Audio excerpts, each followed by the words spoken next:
Hello बच्चों, आज हम चर्चा करेंगे क्लास 10th के चैप्टर 3 की, जिसमें धातु व धातु के बारे में हम चैप्टर कंप्लीट कर चुके हैं। परंतु इसके जो एनसीईआरटी के एग्जाम्पल हैं वो एनसीईआरटी के एग्जाम्पल हम देखेंगे आज। ठीक है, यहाँ पर देखते हैं ऐसी धातु का हाँ, यहाँ पर 45 पेज पे है, बुक का पेज है।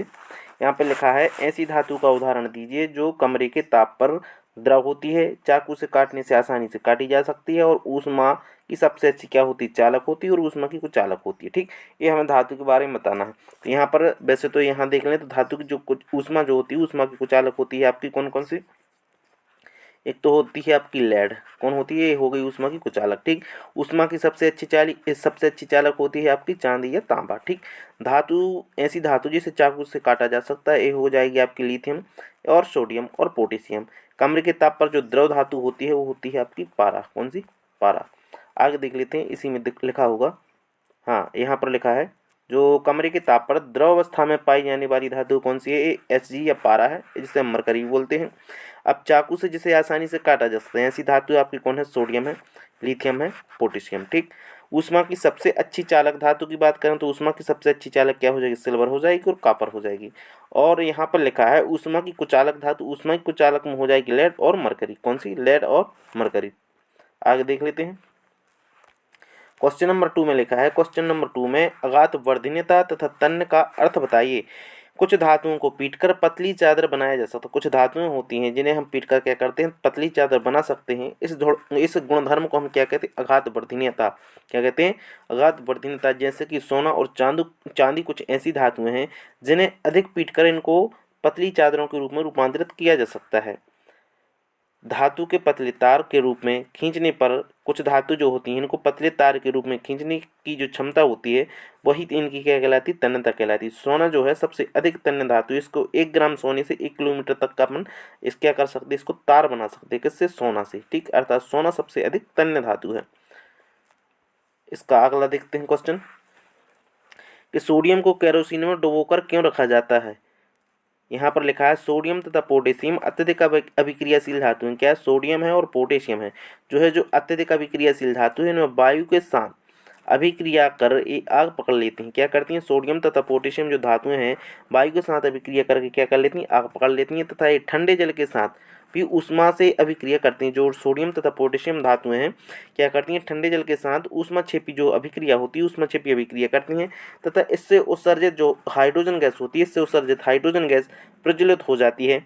इसलिए इसे सुरक्षित रखने के लिए, आकस्मिक आग से रोक बचाने के लिए क्या करते हैं, हम इसको केरोसिन मिट्टी के तेल में डुबोकर रखते हैं। ठीक,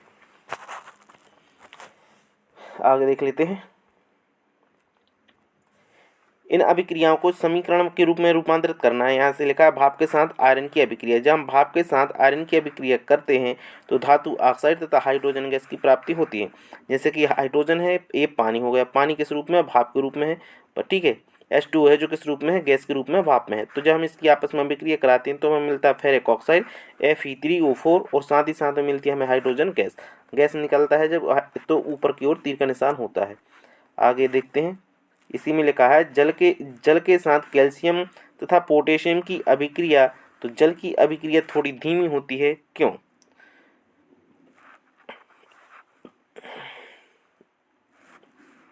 यहाँ पर लिखा है, जल के साथ जब हम कैल्शियम तथा पोटेशियम की अभिक्रिया कराते हैं तो जल के साथ जो कैल्शियम की अभिक्रिया वो थोड़ी धीमी होती है। कैल्शियम है, कैल्शियम को जो हम पानी में डुबोते हैं या पानी से अभिक्रिया कराते हैं तो हम कैल्शियम हाइड्रोक्साइड मिलता है, और साथ ही साथ मिलती है हाइड्रोजन गैस। पोटेशियम के साथ तेज तथा ऊष्माक्षेपी अभिक्रिया होती है। पोटेशियम है, पोटेशियम को जब हम पानी के साथ अभिक्रिया कराते हैं तो क्या होता है, यहाँ पर पोटेशियम हाइड्रोक्साइड तथा पानी और ऊष्मा की प्राप्ति होती है, क्योंकि पोटेशियम जो धातु है वो अधिक अभिक्रियाशील है कैल्शियम की अपेक्षा। ठीक, यहाँ पर एक चार्ट देख लें, चार्ट आप बना लेना, और इसमें कुछ खास नहीं है। आगे देख लेते हैं, क्वेश्चन नंबर 4। क्वेश्चन नंबर 4 में क्या है, क्वेश्चन नंबर 4 में लिखा है, अभी एक अभिक्रियाशील धातु को तनु हाइड्रोक्लोरिक अम्ल में जब डाला जाता है तो कौन सी गैस निकलती है। आयरन के साथ तनु सल्फ्यूरिक अम्ल को रासायनिक अभिक्रिया लिखना है यहाँ पर। जैसे कि लिखा है, जब अभिक्रियाशील धातु को तनु हाइड्रोक्लोरिक अम्ल में डाला जाता है तो हाइड्रोजन गैस निकलती है।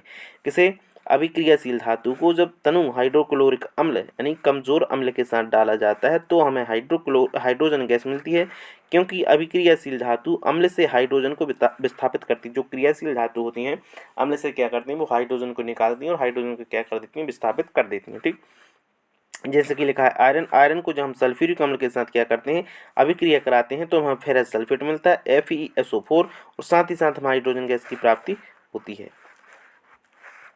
आगे देख लेते हैं क्वेश्चन नंबर 5। क्वेश्चन नंबर 5 में क्या लिखा है, जिंक की आयरन सल्फेट के साथ हम जब जिंक की आयरन सल्फेट के साथ अभिक्रिया कराने पर या जिंक की आयरन सल्फेट के विलयन में डालने पर रासायनिक अभिक्रिया को हमें यहाँ लिखना है। जब हम जिंक को क्या करते हैं, आयरन सल्फेट के विलयन में डालते हैं, किसको, जिंक को आयरन सल्फेट के विलयन में डालते हैं तो इसका जो रंग होता है वो कैसा हो जाता है, हरा हो जाता है। धीरे धीरे हरा रंग जो होता है, इसका हरा रंग धीरे धीरे मलिन हो जाता है। किसको, जिंक को हम जब किस में डालते हैं, आयरन सल्फेट में डालते हैं तो यहाँ पर क्या होता है, जो विलयन होता है रंगहीन जिंक सल्फेट बनाता है। क्या करता है, विलयन रंगहीन जिंक सल्फेट बनाता है। काले भूरे रंग की आयरन धातु विस्थापित हो जाती है और तो क्योंकि जिंक है जो आयरन से अधिक अभिक्रियाशील है। जिंक क्या है, आयरन से अधिक अभिक्रियाशील है। तो आयरन जो सल्फेट का विलयन था, आयरन सल्फेट के विलयन से आयरन को क्या कर देता है, जिंक हटा देता है और एक प्रकार का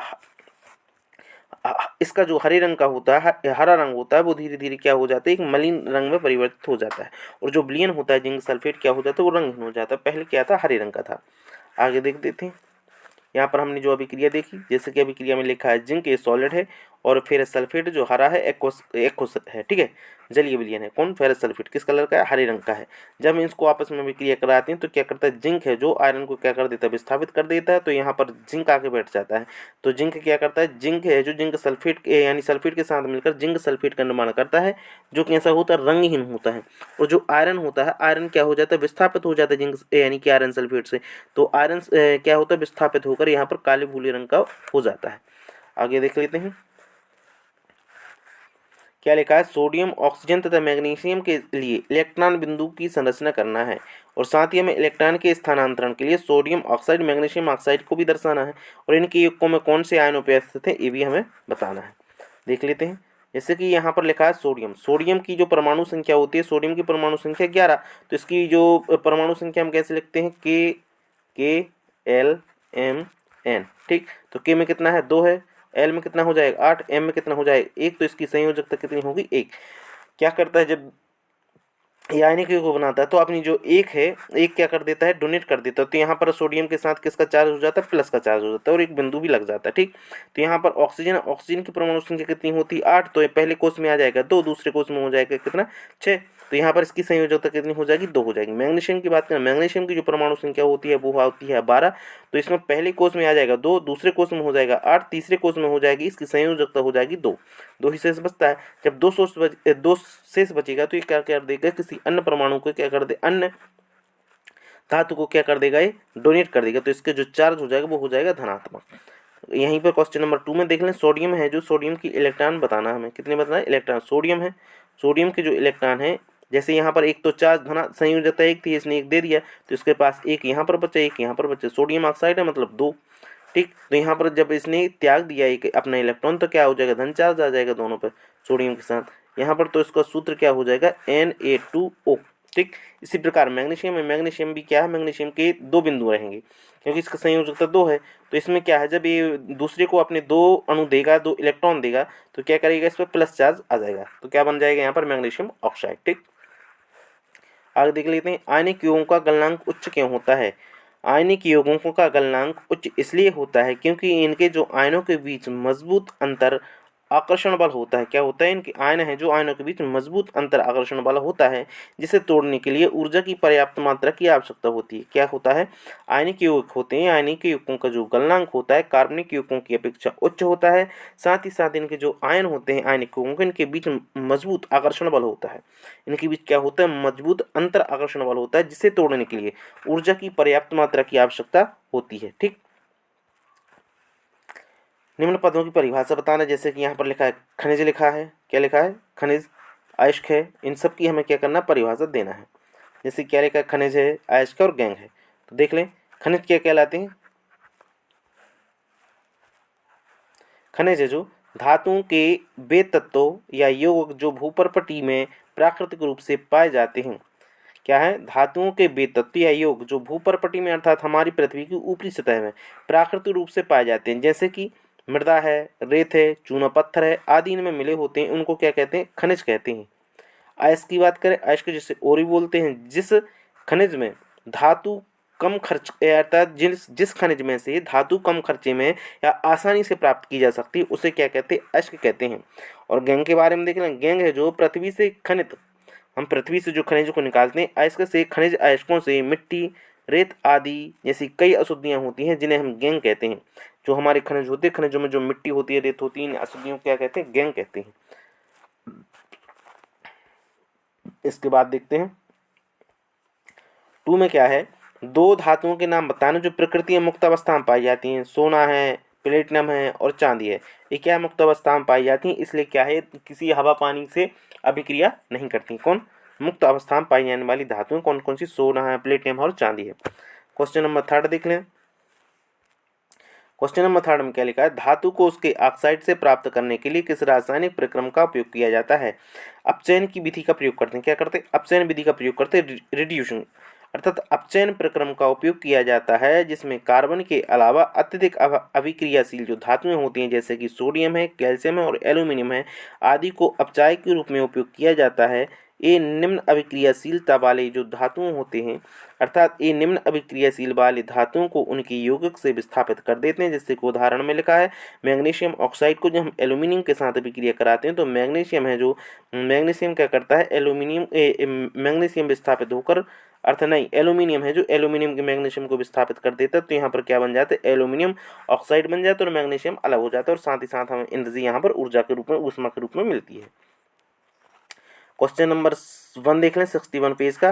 तो यहाँ पर क्या लिखा है, जिंक मैग्नीशियम एवं कापर के धात्विक ऑक्साइडों को निम्न धातुओं के साथ गर्म किया जाता है तो क्या होता है? अर्थात यहाँ पर हम देखें तो जिंक ऑक्साइड है, जिंक ऑक्साइड को जब जिंक के साथ अभिक्रिया कराई जाती है अर्थात अभिक्रिया कराते हैं तो कुछ नहीं होता अर्थात, और जब मैग्नीशियम के साथ जिंक को हम अभिक्रिया कराते हैं तो जिंक क्या होता है, जिंक हो जाता है विस्थापित, अर्थात मैग्नीशियम है क्या कर देता है, इसको जिंक को विस्थापित कर देता है। कॉपर विस्थापित नहीं कर पाता क्योंकि कॉपर की जो अभिक्रियाशीलता होती है वो क्या होती है, जिंक से कम होती है। अब मैग्नीशियम ऑक्साइड की बात है, मैग्नीशियम ऑक्साइड है जिंक को विस्थापित नहीं कर सकता अर्थात जिंक इसको मैग्नीशियम ऑक्साइड को विस्थापित नहीं करता, मैग्नीशियम को क्या विस्थापित करेगा, ठीक। और कॉपर भी क्या है, मैग्नीशियम को विस्थापित नहीं कर सकता, जैसे कि यहाँ पर लिखा है कॉपर ऑक्साइड को जिंक क्या कर देता है, विस्थापित कर देता है, मैग्नीशियम भी विस्थापित कर देता है और साथ ही साथ कॉपर विस्थापित नहीं कर पाता। यहाँ पर हम थोड़ी सी वो देख लें, सक्रियता श्रेणी सबसे अभिक्रियाशील होती है आपकी क्या, पोटेशियम, फिर इसके बाद में sodium, calcium, magnesium, aluminium, zinc, iron, lead, ये सब क्या अभिक्रियाशील धातु में सबसे ऊपर आता है आपका पोटेशियम, फिर इसके बाद में आता है सोडियम, फिर इसके बाद में आता है कैल्शियम, फिर इसके बाद में आता है मैग्नीशियम, फिर आता है एल्यूमिनियम, फिर आता है जिंक, ठीक है, फिर आता है लेड। ये सब क्या अभिक्रियाशीलता है, सबसे पहले पोटेशियम, फिर सोडियम है, फिर कैल्शियम, फिर मैग्नीशियम, फिर एल्यूमिनियम और जिंक है। इसी क्रम में नीचे तक आ जाता है आपका सोना, और फिर इसके सबसे आखिरी में आता है आपका क्या, प्लेटिनम, ठीक। यहाँ पर देख लें ये एक दूसरे को उन्होंने यानी अलग नहीं कर पाए, क्योंकि अधिक अभिक्रियाशील जो धातुएं होती हैं कम क्रियाशील धातुओं को या कम अभिक्रियाशील धातुओं को उनके लवण विलयन से क्या कर देती हैं, विस्थापित कर देती हैं। कौन सी धातु आसानी से संचारित नहीं होती, कौन सी जो धातु है आसानी से क्या होती, संचारित नहीं होती है। सक्रियता श्रेणी, जो सक्रियता श्रेणी में सबसे नीचे कम अभिक्रियाशील धातुएं हैं जैसे कि सिल्वर हो गया आपका, और हो गया सोना, और हो गया प्लेटिनम, वायुमंडलीय गैस से क्या करती हैं, अभिक्रिया नहीं करती हैं, इसलिए संचारित नहीं होती हैं। जैसे कि लिखा है सिल्वर है, सोना है और प्लेटिनम है, ये क्या करती हैं, कम अभिक्रियाशील है, जब ये कम अभिक्रियाशील हैं तो ये संचारित नहीं होती हैं, ठीक। मिश्र धातु क्या होती है, मिश्र धातु के बारे में देख लें। जब 2 या 2 से अधिक धातुओं अथवा एक धातु या एक अधातु के समांगी मिश्रण को क्या कहते हैं, मिश्र धातु कहते हैं। मिश्र धातु जैसे कि कांसा क्या किस किस से मिलकर बनता है, कापर और टिन से मिलकर क्या बनता है, कांसा बनता है। कापर और टिन को मिला दिया जाए तो कांसा। इस्पात की बात करें, जो इस्पात होता है कार्बन यानी लोहे में, जब हम कार्बन की थोड़ी सी मात्रा में ला देते हैं तब बनता है क्या, आपका इस्पात बनता है, ठीक। अब देख लेते हैं पाठ्य पुस्तक के जो क्वेश्चन दिए हैं वो, अर्थात निम्नलिखित में से कौन सा युगल विस्थापन अभिक्रिया को प्रदर्शित करता है। अर्थात हम लिख सकते हैं जो सिल्वर है, सिल्वर क्या करेगा, सिल्वर नाइट्रेट है, विस्थापन की अभिक्रिया को क्या करता है, प्रदर्शित करता है। सोडियम क्लोरीन, एक सोडियम कॉपर को क्या कर देगा, विस्थापित कर देगा। नहीं, सोडियम क्लोराइड विलयन है, इसमें हम कॉपर धातु मिलाते हैं तो क्या कॉपर सोडियम को विस्थापित करेगा, नहीं करेगा, क्योंकि सोडियम की अभिक्रियाशीलता जो अभिक्रियाशील अर्थात सोडियम है जो धातु कॉपर से अधिक अभिक्रियाशील है। अब मैग्नीशियम क्या एल्यूमिनियम को विस्थापित करेगा, नहीं। आयरन क्या सिल्वर को विस्थापित कर देगा, नहीं, अर्थात क्या बोलते हैं उसको, सिल्वर क्या आयरन को विस्थापित करेगा, नहीं। जबकि जो जिंक यानी कि जो चांदी है, चांदी को विस्थापित कौन कर सकता है, आयरन कर सकता है, यानी कॉपर कर सकता है, क्योंकि कॉपर है जो चांदी से अधिक अभिक्रियाशील तत्व है। जो तत्व अधिक अभिक्रियाशील होता है किसी अन्य तत्व से, तो वो क्या करता है, उस तत्व को उसके विलयन से विस्थापित कर देता है। ठीक, आगे देख लेते हैं। लोहे के फ्राइंग पैन की बात की जा रही है यहाँ पर। लोहे के फ्राइंग पैन को जंग से बचाने के लिए निम्नलिखित कौन सी विधि उपयुक्त है, इस पर जिंक की परत चढ़ा दो। लोहे की जो फ्राइंग पैन है उस पर क्या कर दें आप, एक जिंक है, जिंक की परत आप इस पर चढ़ा सकते हैं, जिससे उसको जंग से बचाया जा सकता है। कोई धातु ऑक्सीजन के साथ अभिक्रिया कर उच्च गलनांक वाला यौगिक निर्मित करती है, यह यौगिक जल में विलय है। तो अर्थात कौन सा आंसर होगा, इसका आंसर हो जाएगा आपका क्या, कैल्शियम। ठीक, अगला देख लेते हैं। खाद्य पदार्थ है, जो खाद्य पदार्थ के डिब्बों में जिंक के बजाय टिन का लेप क्यों किया जाता है, वो इसलिए किया जाता है क्योंकि जो जिंक होता है, जिंक टिन की अपेक्षा अधिक अभिक्रियाशील होता है। टिन की अपेक्षा जिंक जो होता है अधिक अभिक्रियाशील होता है, इसलिए हम क्या करते हैं, जिंक की अपेक्षा टिन की परत चढ़ा देते हैं, किस पर, खाद्य पदार्थों के जो डिब्बे होते हैं उन पर। क्वेश्चन नंबर 5 देखते हैं। क्वेश्चन नंबर 5 में क्या लिखा है, हमें पहचान करना है कौन धातु कौन अधातु है। ठीक है, ये आपको एक हथौड़ा दिया गया है, बैटरी है और बल्ब है और तार है और स्विच दिया गया है। इनका उपयोग करते हुए धातुओं और अधातुओं के नमूनों के बीच में आपको विभेद करना है और साथ ही साथ बताना कि धातुओं और अधातुओं विभेदन के लिए इन परीक्षणों की उपयुक्तता की आकलन भी करना है। तो हम क्या करते हैं, हमें हथौड़ा है, हथौड़े से हम जब पीटते हैं, चाहे वह धातु हो अधातु है, हथौड़े से पीटकर धातु है जो धातु पतली चादर के रूप में प्राप्त हो जाती है। जब हम किसी पदार्थ को यानी कि हथौड़े से पीटते हैं तो वो क्या हो जाती है, पतली चादर के रूप में प्राप्त हो जाती है। तो समझ जाते हैं कि क्या है, एक चार धातु है। जबकि अधातु होती है, धातु को जब हम हथौड़े से क्या करते हैं, पीटते हैं, तो यह छोटे छोटे टुकड़ों में बिखर जाती है। तो इससे पता चलता है कि यह क्या है, अधातु। अधातु जो होती है भंगुर होती है, जबकि धातु होती है वो आघात वर्तनीय होती है, मतलब उसको पतली चादर में ढाला जा सकता है। आगे देख लेते हैं। विद्युत जो होती है, विद्युत परिपथ द्वारा सर्वप्रथम हम बल्ब तथा बैटरी तार स्विच का उपयोग करके एक परिपथ बनाते हैं। इसके बाद बारी बारी से धातुओं और अधातुओं के बीच नमूनों को विद्युत परिपथ के क्लिप लगाकर स्विच को ऑन करते हैं। तो हम पाते हैं कि धातु की स्थिति में जो होता है बल्ब क्या होता है, जलने लगता है, जबकि अधातु की स्थिति में बल्ब जलता नहीं है। ये परीक्षण से हमने नोट किया है। अर्थात ज़्यादा उपयुक्त तरीका यह है कि क्योंकि जो ग्रेफाइट है, ग्रेफाइट एक अधातु है परंतु विद्युत का सुचालक है, इसलिए इसके साथ भी बल्ब जलने लगेगा। लेकिन सभी अधातुएं जो होती हैं भंगुर होती हैं। एक इसका बेस्ट तरीका यही है कि हम धातु और धातु को पहचानने के लिए क्या करें, उसको हथौड़े से पीटें। जो हथौड़े के पीटने पर पतली चादर में टूट जाए, पतली चादर हो जाए तो वो हो जाएगी आपकी क्या, धातु। और जो टुकड़ों में टूट जाए, भंगुर हो जाए, तो वो हो जाएगी क्या, आपकी अधातु। ठीक, इसके बाद देखते हैं क्वेश्चन नंबर 6। क्वेश्चन नंबर 6 में क्या लिखा है, वो उभयधर्मी ऑक्साइड क्या होते हैं। दो उभयधर्मी ऑक्साइडों के उदाहरण बताना है। ऐसी धातु ऑक्साइड जो अम्ल तथा क्षार दोनों से क्या करें, अभिक्रिया करके लवण तथा जल प्रदान करते हैं, उभयधर्मी ऑक्साइड कहलाते हैं। जैसे कि एल्यूमिनियम ऑक्साइड है तथा जिंक ऑक्साइड, ये क्या है, उभयधर्मी ऑक्साइड है। ये क्या करते हैं, अम्ल तथा क्षार के साथ मिलकर लवण तथा जल का निर्माण करते हैं, उदासीनीकरण अभिक्रिया प्रदर्शित करते हैं, या उभयधर्मी ऑक्साइड भी हैं। क्वेश्चन नंबर 7 में क्या लिखा है, दो धातुओं के नाम बताइए जो तनु हाइड्रोक्लोरिक अम्ल को भी क्या कर देते हैं, तनु अम्ल से हाइड्रोजन को विस्थापित कर देते हैं, तथा दो धातुएं जो ऐसा नहीं कर सकती। यहाँ पर लिखा है जैसे मैग्नीशियम है और कैल्शियम है, धातुएं जो होती हैं तनु अम्ल से हाइड्रोजन को विस्थापित कर देती हैं। जबकि कॉपर तथा सिल्वर ऐसी धातुएं हैं जो हाइड्रोजन को विस्थापित नहीं कर पाएंगी, क्योंकि ये धातुएं हैं जो हाइड्रोजन से कम अभिक्रियाशील हैं। कौन कौन सी, आपकी एक तो कॉपर हो गई और साथ हो गई दूसरी धातु आपकी चांदी और सोना भी है। ऐसी धातु हैं जो क्या है, इसको हाइड्रोजन को उसके विलयन से विस्थापित नहीं कर पाती हैं, अम्ल से विस्थापित नहीं कर पाती। क्यों, क्योंकि कॉपर हो गया आपका, चांदी हो गया, सोना होगा, प्लेटिनियम होगा, इनकी अभिक्रियाशीलता है, जो अभिक्रियाशील यानी कि जो अभिक्रिया करने की क्षमता है वो किससे कम है, हाइड्रोजन से कम है। क्वेश्चन नंबर 8 देखते हैं। किसी धातु एम के विद्युत अपघटन परिष्करण में आप एनोड, कैथोड और विद्युत अपघट्य कैसे बनाएंगे। जैसे कि धातु M है, इसके विद्युत अपघटन परिष्करण के लिए अशुद्ध जो धातु होती है, शुद्ध धातु M का हमें किस में कहाँ पर मिलेगा, एनोड पर मिलेगी शुद्ध धातु। शुद्ध शुद्ध धातु M की जो पतली पट्टी हमें कहाँ मिलेगी, कैथोड पर। और विद्युत अपघट्य है जो M धातु का अम्लीकृत लवण विलयन हो जाएगा, M धातु का अम्लीकृत विलयन जो हो जाएगा वो लवण के रूप में हमें प्राप्त होगा। ठीक, क्वेश्चन नंबर 9 की बात करें। क्वेश्चन नंबर 9, प्रत्यूष ने सल्फर चूर्ण को स्कैपुला में लेकर गर्म किया। चित्र के अनुसार एक प्रणाली को उल्टा करके उसने उत्सर्जित गैस को एकत्रित किया। इसका आंसर देखना है, क्या हो जाएगा इसका आंसर। यहाँ पर देख लेते हैं, जो प्रणाली है सल्फर पाउडर वाला स्कैपुला है, तो इसका आंसर हो जाएगा जो सूखे लिटमस पत्र है। सूखे लिटमस पत्र पर इस पर कोई प्रभाव नहीं पड़ता है, क्योंकि सूखे लिटमस पत्र कोई अभिक्रिया नहीं करता है। इसको सूखा ना होकर वहाँ पर जल होना चाहिए लिटमस के लिए अपनी क्रिया प्रदर्शित करने के लिए। जबकि आई लिटमस पत्र पर प्रभाव पड़ता है, यह नीले रंग से आर्द्र लिटमस वाला रंग बदलकर लाल हो जाता है। यहाँ पर एक और भी देख लें, इसके आगे क्वेश्चन है। जैसे सल्फर है, सल्फर को जब ऑक्सीजन से अभिक्रिया कराते हैं तो सल्फर डाइऑक्साइड की प्राप्ति होती है।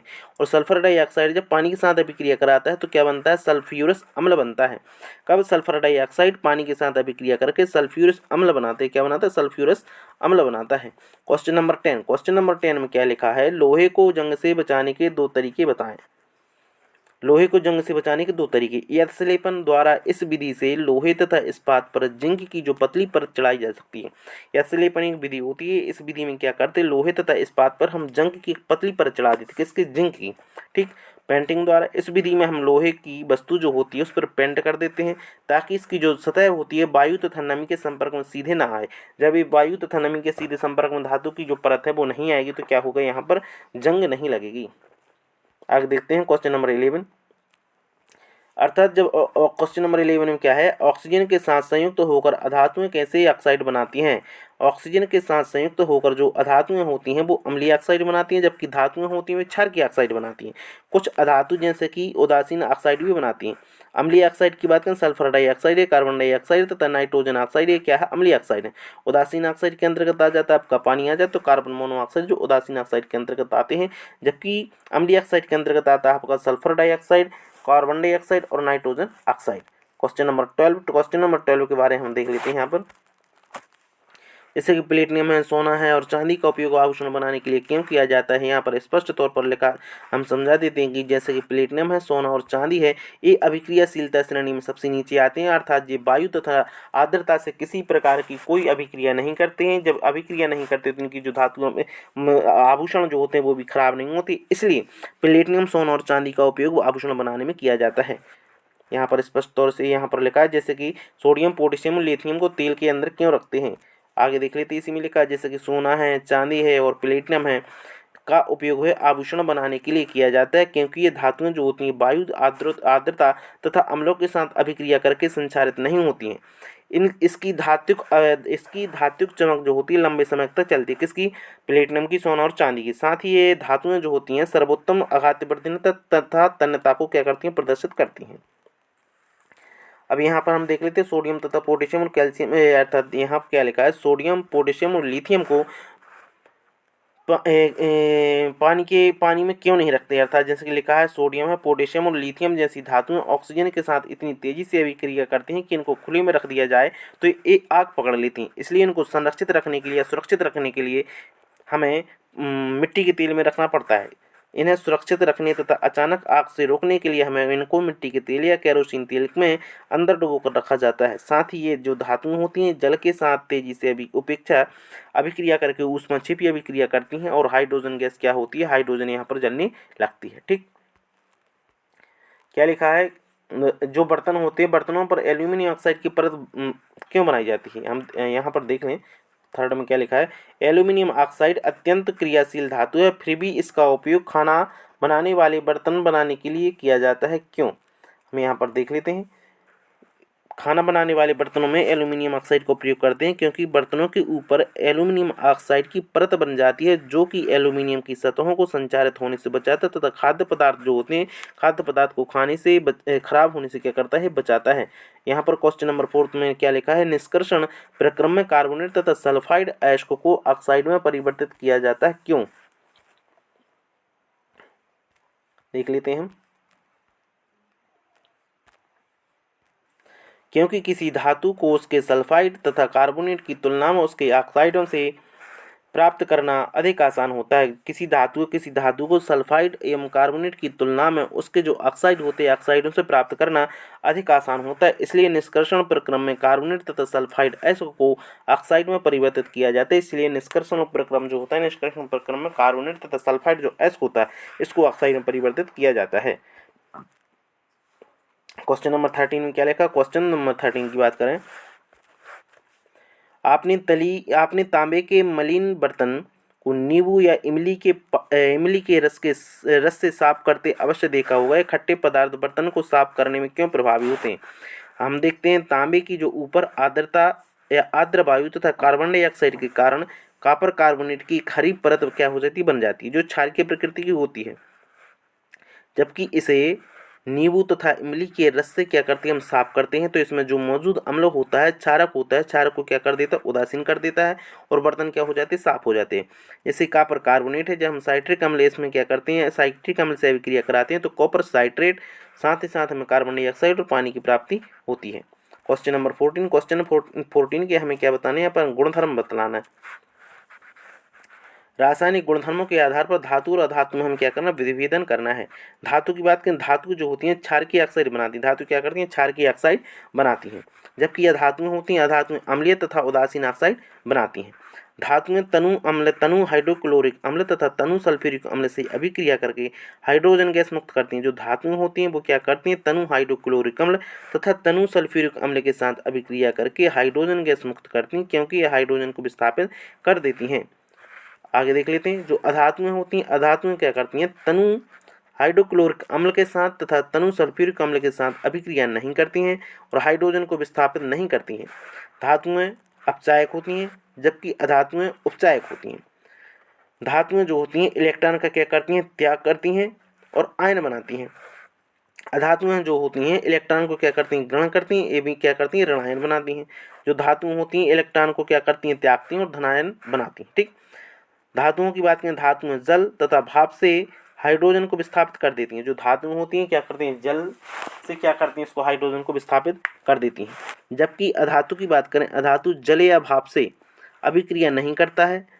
साथ ही साथ अधातुएं जो होती हैं हाइड्रोजन को जल से विस्थापित नहीं करती हैं। इसका सक्स देख लें, इसी का जो अंतर है, सभी धातुएं हाइड्रोजन से संयोग करके हाइड्राइड नहीं बनाती हैं, केवल सोडियम पोटेशियम और कैल्शियम क्रिया करके ही ये तत्व क्रियाशील तत्व बनाती हैं क्या हाइड्राइड। ठीक, जबकि अधातुएं होती हैं सभी अधातुएं हाइड्रोजन के साथ संयोग करके हाइड्राइड बनाती हैं। क्वेश्चन नंबर 15, एक व्यक्ति की बात चल रही है। एक व्यक्ति प्रत्येक घर में सुनार बनकर जाता है और उनसे कहते हैं पुराने तथा मलिन सोने के आभूषण पहले जैसी चमक पैदा करने का ढोंग रचाता है। कोई संदेह किए बिना ही वो क्या करते हैं, एक महिला अपने सारे जो कंगन है उसे दे देती है, वह एक विशेष विलयन में डाल देता है। कंगन नए की तरह क्या होते चमकने लगते हैं। ऐसा क्यों होता है और उसका वजन क्यों कम जाता है, ये हमें देखना है। सीधी बात, वह व्यक्ति जो सुनार बनकर जाता है उसके पास एक्वारीजा होता है जो 3:1 में होता है। किस अनुपात में? 3:1 में होता है, जिसमें सांद्र क्या होता है सल्फ्यूरिक अम्ल होता है और सांद्री होता है इसका क्या नाइट्रिक अम्ल। ये ताज़ा अम्ल का जो ताज़ा मिश्रण होता है इसमें सोने को गलाने की क्षमता होती है, प्रबल क्षमता होती है, जिसके कारण वह कंगन चमकने लगते हैं और उनका जो वजन होता है कम हो जाता है।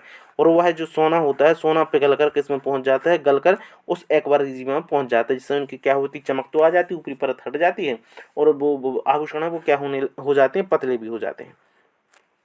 क्वेश्चन नंबर 16, गर्म जल है। जो गर्म जल का टैंक बनाने के लिए हम यहाँ पर देखते हैं, गर्म जल का टैंक बनाने के लिए तांबे का उपयोग होता है परंतु इस्पात और लोहे की मिश्र धातु का उपयोग नहीं होता। कारण बताना है।